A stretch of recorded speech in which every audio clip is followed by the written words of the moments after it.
can my corrupt political opponent, crooked Joe Biden, put me on trial during an election campaign that I'm winning by a lot, but forcing me nevertheless to spend time and money away from the campaign trail in order to fight bogus, made-up accusations and charges? I won't be able to go to Iowa today. I won't be able to go to New Hampshire today because I'm sitting in a courtroom on bullshit. That was President Trump in New Hampshire yesterday, accusing President Biden of weaponizing the Department of Justice during an election period. The former president now accusing the January 6th committee of illegally destroying records and documents, calling for the indictment to be immediately withdrawn. Meanwhile, a new poll shows Trump is gaining support, leading Florida Governor Ron DeSantis by more than 40 points right now.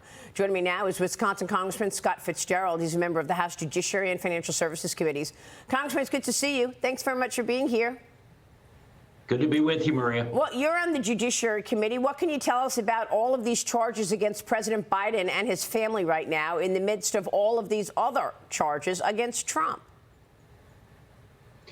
Yeah, I mean, the thing that's been developing over the last week is that this last indictment is so thin and is so poorly put together that, the murmurs are that Jack Smith and his office, and I don't think a lot of us really knew what his track record was before this, that there's almost a level of incompetence that many members, I think, as well as staff, are saying, if you're going to indict the president of the United States, you think you would have everything tied down and locked down, and it doesn't appear to have happened in this indictment. Byron Donalds, the congressman from Florida, told me on Sunday he thinks that the strategy of Joe Biden and the DOJ is to bleed Trump dry in terms of his money, making it harder and harder for him to compete. Is that what you think? Yeah, I mean, I think the number's at 40 million right now, which is obviously significant when you're trying to raise that type of cash and also run for president of the United States. That's going to put a drag on the campaign.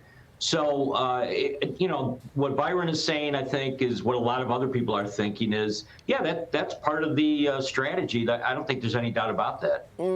Georgia Congresswoman Marjorie Taylor Greene, meanwhile, says that House Republicans have now received bank records showing that Biden's been paid a total of $20 million from foreign countries that they can identify. Nancy Mace said it was upwards of $50 million, by the way. Senate Minority Leader Mitch McConnell, however, told House Republicans to pump the brakes when it comes to impeaching President Biden, saying that impeachment ought to be rare and it is not good for the country. What do you make of that? Well, I don't think it's great for the country, of course, and there's a lot of other things we should be working on. But we have a responsibility per the Constitution of oversight. And along with that, the committee structure of not only oversight, but judiciary and certainly Ways and Means, we have a duty to do this. So, I understand what the leader's saying. But the problem, I think, is that, if we don't do the impeachment inquiry, which simply puts the resources in place and the ability to do an impeachment in place, then we're shirking our responsibility. So I guess I would disagree with the leader on that front. Well, I guess you could say that bribery and money laundering is not good for the country either. Absolutely, no. And I think one of the other things the members are looking for right now is for Congressman Comer, who's been doing a great job of methodically going through these bank records. I mean, everyone's kind of waiting to see, did they take the money? Did Joe Biden take the money? Is the money in the accounts? I mean, we're at that level of scrutiny at this point to see, are we able to prove that? And if we are, there's no doubt that there's going to be not only an inquiry, but I think an impeachment trial that'll move forward sometime this fall. So, I mean, you're on judiciary. That's where it would begin. Are you expecting an impeachment inquiry to be a priority when you and your colleagues get back in September? Yeah, I think Chairman Jordan's been very careful, but very good in making sure that the members of judiciary kind of know where we're at on this. So every time that we bring the committee together, there's kind of a full briefing on this is where we're at and this is where we're headed. So I would expect that, that'll continue right up until the point when the speaker decides to move forward. Well, I mean, the Washington Examiner is reporting that the Ukrainian prosecutor general who replaced Viktor Shokin because of pressure from then Vice President Joe Biden, he had ties to Hunter Biden and Burisma lobbyists. Newsbusters is reporting that the evening of August 1st to the morning of August 8th, ABC, CBS, and NBC News spent 332 minutes on Trump's third indictment and less than 5 minutes on the Biden family scandals. Congressman, how hard is it that you're not getting this reporting at all from the mainstream media, so the public largely is unaware of the money that you and your colleagues have come up with, certainly your colleagues in the Oversight Committee have identified as far as money going into shell accounts that were controlled by Biden's?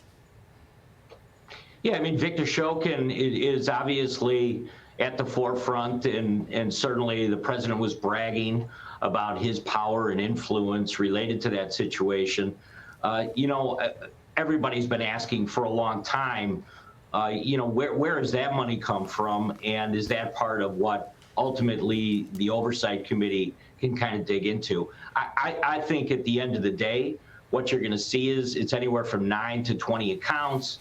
Certainly the $20 million figure has been thrown around. Like you said, Congresswoman Mace has been privy maybe to some other information that raises that number even higher. But if you look overall, I think what you're going to see is that once that tree of the Biden family is put together, and certainly Hunter is the mover and shaker that coordinated a lot of this stuff. It's obvious based on the emails that we've already seen. Everyone knows what was going on. It's just a matter of proving it now. All right. Congressman, we'll be watching your work. Thanks very much. Scott Fitzgerald joining us this morning.